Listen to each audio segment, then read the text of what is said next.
Paniniwala ninyo, hindi kailangan ng legislation para dito sa taxi.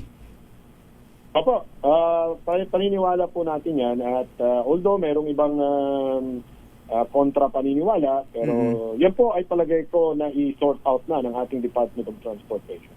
Ganun na. Pero ang tagal-tagal. Kaya nga pilot ang tawag niya sa taxi, sa motorcycle taxi na yun. Nagtataka nga ako, magsasampung taon ng pilot yan. Oo nga. Attorney.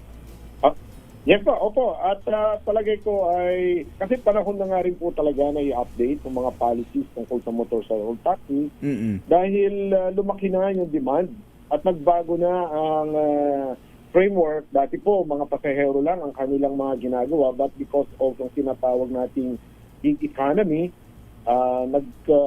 nag-shift na sila sa mga food delivery, parcel, documents, diba? Kaya lumaki na at lumawak na yung kanilang mga serbisyo. Kaya sana itong mga ilalabas na mga policies ng DOTR, LTFRB ay akma sa pagbabago din ng kanilang mga serbisyo na ginagampanan sa atin ngayon. Oo, at kasama siyempre yung kapakanan din ng mga commuters, ng mga sumasakay.